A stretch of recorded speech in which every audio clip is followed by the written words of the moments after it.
மாண்பு உறுப்பினர் நீங்க பேச ஆரம்பிக்கலாம்.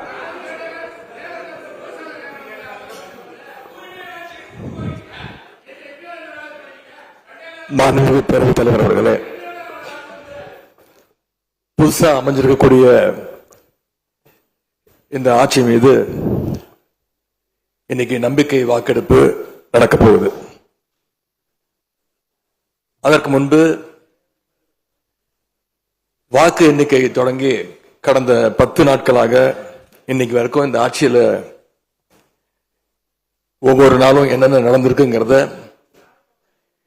எதிர்கட்சியாக சில விமர்சனங்களோடு இங்க வைக்க நான் விரும்புகிறேன். முதல்ல தமிழக வெற்றி கழகம் ஆட்சி அமைக்கணும்னு பெரும்பான்மையான மக்கள் உங்களுக்கு வாக்களிக்கவில்லை.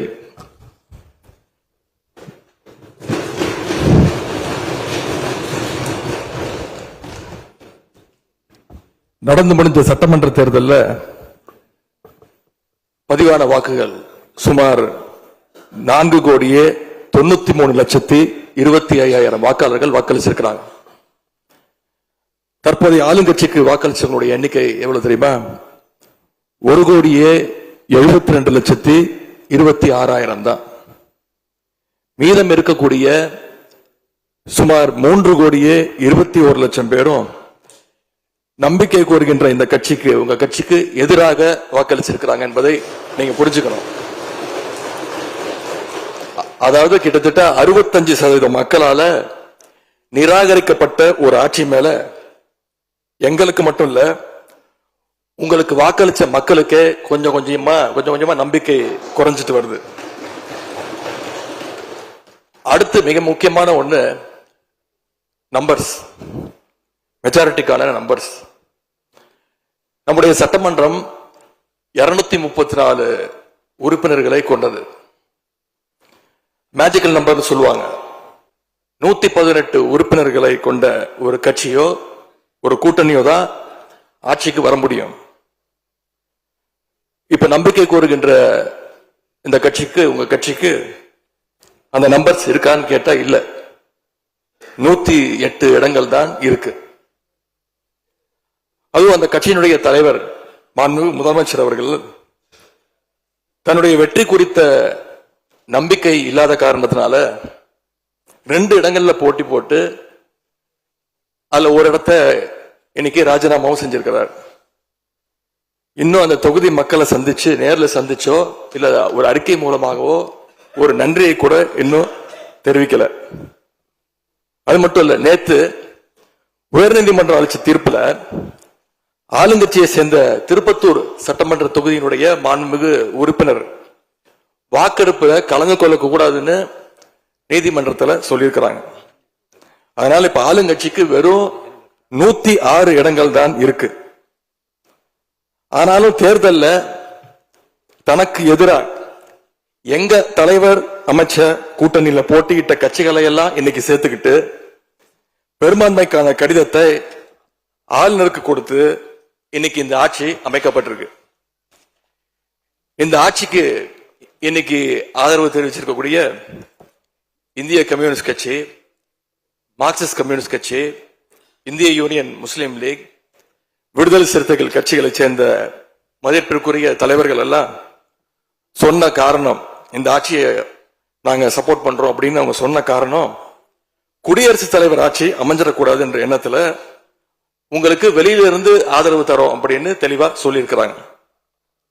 அதே நேரத்தில் இன்னொன்னு சொன்னாங்க, இப்பவும் அவங்க எங்க தலைவர் தலைமையிலான திராவிட முன்னேற்ற கழக கூட்டணியில தான் தொடருவோம்னு சொல்லியிருக்கிறாங்க.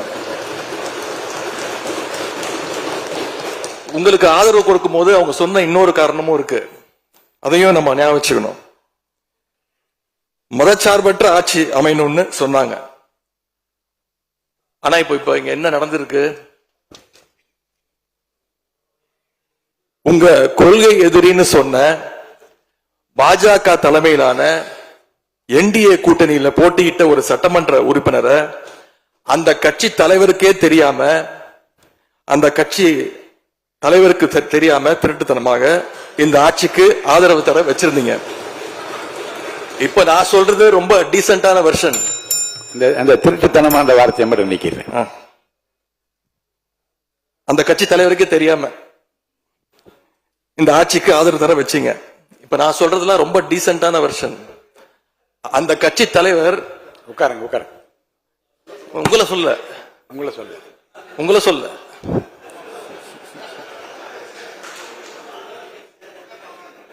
உட்காருங்க. மாண்பு உறுப்பினர் காமராஜ் உட்காருங்க. மாண்பு உறுப்பினர் காமராஜ் உட்காருங்க.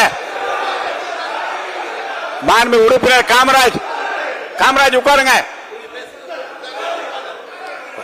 இப்ப நான் சொன்னதுல ரொம்ப டீசென்டான விஷயம் வெர்ஷன். அந்த கட்சி தலைவர் திரு டிடிவி தினகரன் சொன்னது என்ன தெரியும்? சொன்னாரு, ஆட்சிக்கு வர்றதுக்கு முன்னாடியே குதிரை பேரத்துல ஈடுபடுறாங்கன்னு சொன்னார். நேற்று சொல்லியிருக்கிறாரு, மாற்றம்னு சொன்னீங்க, இது மாற்றம் இல்ல துர்நாற்றம் அப்படின்னு சொல்லியிருக்கிறார். அடுத்து அதே பாஜக தலைமையிலான என்டிஏ கூட்டணியில் இருக்கக்கூடிய பெரிய கட்சியான அதிமுக இன்னைக்கு கிட்டத்தட்ட 2 பிளவுபட்டிருக்கு. பிளவுபட்ட ஒரு குரூப் உங்களுக்கு ஆதரவு தெரிவிச்சிருக்கிறாங்க. அடுத்து நடந்த இன்சிடென்ட் தான் மிகப்பெரிய ஒரு ட்விஸ்ட். பிளவுபட்ட குரூப்ல இருக்கக்கூடிய ஒரு தலைவரோட வீட்டுக்கு ஒரு புது சோஃபா போகுது. சோஃபா பின்னாடியே புது முதலமைச்சரும் அந்த வீட்டுக்கு போறாரு. புதுமையான ஆட்சின்னு சொன்னீங்க. இன்னைக்கு புஷ்பா பட பாணியில ஆட்சி நடந்துகிட்டு இருக்கு. தமிழ்நாட்டு வரலாற்றிலேயே முதன்முறையாக, இந்திய வரலாற்றிலேயே முதன்முறையாக ஒண்ணு நடந்திருக்கு. என்னன்னா, கட்சி தாவறதுக்கு முன்னாடியே அந்த குரூப் தலைவர் வீட்டுக்கு போய் இவ்வளவு ஓப்பனா அவங்களுக்கு இன்விடேஷன் கொடுத்ததை இதுவரைக்கும் இந்தியாவில் யாருமே பார்த்தது கிடையாது. இதை பார்த்துட்டு மக்கள் இன்னைக்கு என்ன தெரியுமா கேட்கிறாங்க? சேஞ்ச்